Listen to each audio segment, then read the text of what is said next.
Et ouais, plein de vidéos. Bah, j'ai le temps, hein. Et puis bon, j'ai surtout des sujets hein, de réflexion. Là, on va parler de l'affaire Yann Moix. Encore une fois, c'est un avis, petite réflexion. Vous prenez pas. Au passage, ma chaîne La Pitié s'appelle maintenant El Gato. C'est devenu une chaîne humoristique où on déconne gentiment, où on chambre gentiment, où on fait des détournements gentiment. Donc là, il y a une série qui s'appelle Les Rivières de Sang, Patator et les Rivières de Sang, et ça reste toujours gentil. Voilà. Même si quelquefois ça s'adressera à des personnes qui ne sont pas recommandables, ça restera toujours gentil, ça restera toujours dans le cadre de YouTube. Voilà, il n'y aura pas de divulgation de coordonnées de gens, il n'y a pas de menaces, il n'y a pas. C'est juste, je suis un chambreur, j'ai envie de revenir à la chambre parce que ça me saoule ce premier degré. Et ces gens cachés derrière leur pseudo qui insultent, ou ces gens qui manipulent, hein, ça aussi, il faudra que. Bon, bref. Tout est lié, ne me dites pas non, on parle pas de ça, tout est lié, tout est lié, tout est lié, hein. Quand on est très premier degré, bah écoute, quand on est très premier degré, on, on a appauvri la réflexion. Ben, tout le monde est premier degré. Dans la réflexion, dans l'humour, l'affaire à Yann Moix, c'est très simple. Yann Moix, comme beaucoup de faux philosémites, il y a les vrais et les faux. Un Arsenio qui me demandait un jour, j'ai jamais aimé ça. Et toi, pourquoi tu es philosémite? Déjà, ça te regarde pas. Et ça, j'aime pas trop ça. Parce que tu étais en train de sous-entendre que j'attendais, comme Yann Moix, comme tous ces gens, je faisais. Déjà, tu sais bien que je suis pas un hypocrite. Je dis des choses de face. Si je suis philosémite, c'est pour des raisons personnelles aussi. Voilà. D'accord. Quant à ces mythes, c'est peut-être moi qui vais leur apporter quelque chose. Bref, passons. Mais c'est très bien de le dire aussi. Mais Yann Moix, comme tous ces philosémites d'opérette, mais en fait parce qu'il ne connaît que le rapport de force et puis parce que on nous l'a décrit comme un Rastignac, quelqu'un de pas très sympathique, qui en a fait des caisses. Donc, comme tous les philosémites d'opérette à la télé, est un antisémite déguisé ou un ancien antisémite reconverti, tu vois. C'est marrant parce que c'est comme les anciens fumeurs, c'est les plus intolérants après à l'encontre de ce qu'ils étaient. Mais c'est pas le propos. Le propos, il est simple. Donc, on nous sort là, il y a quoi? Il y a un mois, l'affaire à un mois. On nous sort des dessins abjects, hein. Les dessins sont abjects. Et pareil, je le dis parce que je le pense. Et des commentaires. Donc les dessins seraient Diane Moix. Les commentaires aussi, tout aussi abjects, tout aussi bas. Hein, parce que, en plus, vous savez, il y a une hauteur et une bassesse dans la bassesse. Lui, il est bas dans le bas. Bref. Ça a provoqué beaucoup de remous. Des gens sont venus à sa rescousse, dont Bernard-Henri Lévy.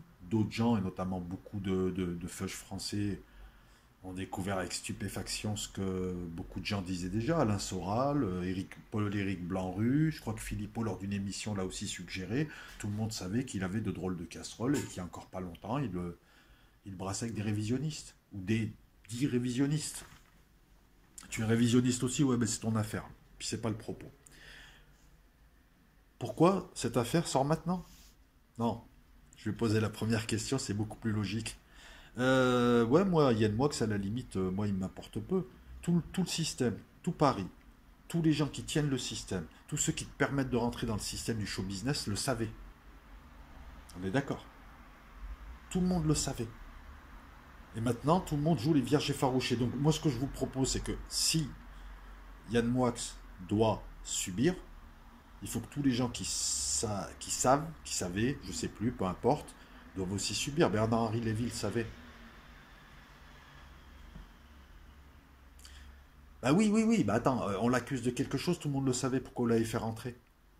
Parce que vous aimez bien récupérer des anciens antisémites, vous aimez bien récupérer des gens sur lesquels vous avez un contrôle, donc des dossiers, donc tous ces gens qui viennent pleurnicher sur l'antisémitisme. Ah oui, en France, antisémitisme, vous utilisez des antisémites comme Netanyahou ou George Bush, ou ont utilisé des islamistes et des terroristes pour ensuite les dénoncer. On ne peut pas sur ce terrain qui est un terrain moral, on ne peut pas invoquer la moralité et l'immoralité en même temps. Vous êtes jugé parti et vous avez participé, vous êtes co-auteur. Donc moi, je ne vais pas juger Yann Moix, je ne vais pas parler de ses histoires avec sa famille, avec son frère, avec son père. Je ne vais pas parler de son style littéraire. Je suis même allé jusqu'à lire un livre de Yann Moix. Alors Yann Moix, je vous dis honnêtement, comme ça, je l'aime pas. Peut-être que c'est un brave type, je sais pas, mais là, comme ça, quand je le vois, c'est comme ça. Par contre, je suis allé lire Podium de Yann Moix et j'ai trouvé le livre très très bien fait, hein. Podium, oui, Podium, édition Gallimard, ouais, Podium. Je l'ai lu, mais je me suis pas arrêté. Bref, mais donc on va pas aller sur ce terrain-là. Non, c'est juste que si on met en cause Yann Moix, il faut mettre en cause ceux qui savaient. Ceux qui savent, pardon. Et qui savaient, qui savent, qui sauront. Voilà. Faut aussi s'interroger sur le calendrier. Pourquoi aujourd'hui? Pourquoi pas hier? Pourquoi pas dans un mois? Faut aussi se poser la question à savoir qui on vise finalement. Est-ce qu'on vise Bernard-Henri Lévy? Est-ce qu'on vise Laurent Ruquier? Est-ce qu'on vise Yann Moix? On vise qui? Qu'est-ce que je pourrais rajouter?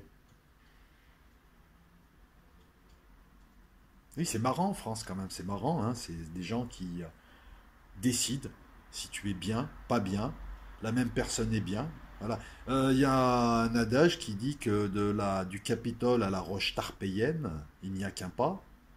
Yann Moix, tu es sur la roche tarpéienne. En tout cas, sur un plan, pour ce qui est de ton plan de carrière, hein, parce que tu ne vas pas être condamné à mort. Alors, pour ceux qui ne connaissent pas cet adage, le Capitole, c'était là où siégeaient les empereurs romains. La roche tarpéienne, alors Rome est composée de 7 collines. Elle s'est faite autour de 7 collines. L'une des collines est la roche tarpéienne, c'est une falaise où on jetait les condamnés à mort, et juste en face, tu as la colline où il y a le Capitole. Vous comprenez, hein? Donc, lorsqu'on est tout en haut, de tout en haut à tout en bas, il n'y a qu'un pas. Et ben voilà. Donc Yann Mox vient de connaître sa roche tarpéienne. Je pense qu'il va pas mal ramer. Mais la question, elle est là. En fait, je veux dire, si on se dégage du fait, si on se dégage de la personne, c'est tout. Moi, j'arrive pas à comprendre. C'est des gens, ils décident de la pluie et du beau temps. Alors, si tu es bien en cours avec eux, tu peux tout dire, hein, tu peux même lever le bras, ça passe. Et quand tu n'es pas bien avec eux, ils peuvent t'inventer des histoires et te salir. Et à un moment donné, voilà, moi je veux que ces gens, c'est exactement le même problème au niveau international, ce que certains n'arrivent pas à comprendre encore, c'est que moi ça commence à me gonfler, ces gouvernements qui se servent en Syrie ou en Libye d'islamistes, et qui après les détruisent ou traitent les autres de terroristes, ou alors nous font croire qu'il y a une guerre contre le terrorisme. Tu peux pas être les uns et les autres. Comment se fait-il? Attends, je comprends pas. Un Syrien islamiste, donc il est islamiste en France, au Bataclan et à Nice. Par contre, il n'est pas islamiste à Idlib. Et les gens, réveillez-vous, hein. Non, non, mais ça, c'est de la logique, hein. C'est très simple. Il faut que si Yann Moix doit tomber, et même s'il ne tombe pas, hein, moi je lui souhaite rien, je m'en moque, il faut demander des comptes. Comment se fait-il qu'à la télé, tu aies des faiseurs de rois, comme Bernard-Henri Lévy, qui n'a aucune légitimité? Comment se fait-il que tu as des gens qui sont là entre toi et la télé publique? C'est la technique de l'impresario, encore une fois, c'est la technique être toujours entre quelque chose, entre toi et le soleil, entre toi et la vérité, entre toi et un boulot, entre toi et voilà, les banques sont les mêmes. Vous voyez, c'est encore une des caractéristiques de ces mauvais arbres, de ces arbres maléfiques. Ils sont toujours là à te dire tu as besoin de moi pour passer. Ça, voilà, c'est diabolique, c'est l'impresario. Il faut que tu passes par moi. C'est moi qui fais tout parce que sans moi tu. Non, pourquoi? Il est véritablement, il est important d'engager un débat à savoir à qui appartient la télé publique. C'est tout. Parce qu'il y a une clique de gens qui se sont emparés de la télé publique, qui décident des programmes, qui décident des idéologies, qui décident de qui doit pas. Et plus globalement, dans ce pays, il est temps de se poser la question, qui sont ces gens qui sont devenus la brigade de la surveillance de la bouche, qui cèdent de gens sur Twitter ou ailleurs, tu ne peux plus parler, tu ne peux plus rien dire. On voudrait que la cocotte minute, si on voulait que la cocotte minute pète, on s'y prendrait pas autrement. C'est tout. Tu ne peux rien dire, tu ne peux rien dire sur les réseaux sociaux. Je ne vous parle pas de tenir des propos dégueulasses. Je dis juste qu'on on en arrive à un point où ces gens décident de ce que tu dis, ce que tu dis pas. Et donc au final, c'est plus la morale. Ah ben écoute, hein, moi j'ai l'impression que Bernard-Henri Lévy, si Adolf Hitler le... Oui, je reprends, oui, c'est un point Godwin, mais là, sur ce coup-là, on est obligé, parce que Bernard-Henri Lévy passe son temps à parler de ce qui s'est passé il y a 70 ans. Ces gens-là sont capables de mettre en avant Adolf Hitler, ensuite de le faire tomber. D'ailleurs, je crois que lorsqu'on étudie l'histoire, il me semble qu'il a été mis en avant et on l'a laissé monter. Il me semble que Krupp, les grosses firmes américaines, Krupp Thyssen, c'est allemand, mais je veux dire, les grosses firmes américaines, les anglo-saxons l'ont laissé monter aussi, Adolf Hitler, parce que c'était le meilleur rempart contre le communisme. Quand tu utilises les uns les autres pour arriver à tes fins, quand tu les utilises comme des alliés objectifs ou subjectifs, je veux bien, comment dire ça, tu peux pas utiliser la morale. C'est soit tu dis, écoute, moi je suis partie prenante dans le clash, moi aussi j'ai mes vices, là ok, là ok. Si les Américains nous disent, oui, en Syrie, on s'est appuyé sur les islamistes de manière objective, c'est-à-dire on les a laissés faire et on a voulu diminuer l'autre camp, là, parce que c'est comme ça, parce que c'est la vie, parce que c'est la loi du plus fort, parce qu'on est des filous, mais parce que c'est comme ça que ça marche, là, bon, je peux comprendre. Mais quand on commence à arriver à nous sortir les violons et à jouer de la morale, hein, surtout que, bon, hein, voilà. Donc c'est pareil pour Yann Moix. Moi, j'ai pas envie de me focaliser sur Yann Moix et je suis quand même assez déçu de voir que, encore une fois, hein, en tout cas sur YouTube, là où je vais, le niveau de réflexion ne vole pas très haut. Il n'y a plus d'analyse. Tout le monde s'est engouffré dans la brèche puisqu'ils vous ont montré la lune du doigt. Vous avez regardé le doigt, vous n'avez pas regardé qui vous montrait la lune, vous n'avez pas regardé la lune, vous n'avez pas regardé les étoiles. Alors qu'en général, pour bien réfléchir, lorsqu'on te montre la lune du doigt, tu recules de 5-6 mètres, c'est le temps. Voilà. Le recul, l'espace là que tu mets, c'est le temps. Tu recules un petit peu et tu regardes le type, son bras, son doigt, la lune, les étoiles derrière. Et là, à ce moment-là, tu pourras commencer à te dire, voilà, c'est pas Yann Moix le problème. Le problème, ce sont ces gens qui décident de qui est bien, qui est pas bien et qui en changent, qui viennent nous jouer, qui viennent nous donner des leçons de morale, juste, et qui utilisent la morale juste pour arriver à leur fin et un peu plus encore nous ennuyer. Et j'ai envie de dire un truc, la télé ne leur appartient pas. Donc je vois pas pourquoi. Et ce qui est censé surveiller la télé devrait intervenir. Le CSA, je crois que c'est pour les programmes, mais il y a un vrai souci. Voilà, c'est tout. Au nom de qui, au nom de quoi, ces gens décident ou ne décident pas. Ce type, voilà, Yann Moix, a joué aussi au petit procureur d'une manière détestable pendant des années. Donc c'est vrai que tout le monde s'est délecté de sa chute en se disant ouais, bien bon pour sa gueule, tout ça. Mais vous trompez pas, hein, parce que de toute façon, des Yann Moix, il y en a des millions. Par contre, des BHL, il y en a moins. C'est là où il faut.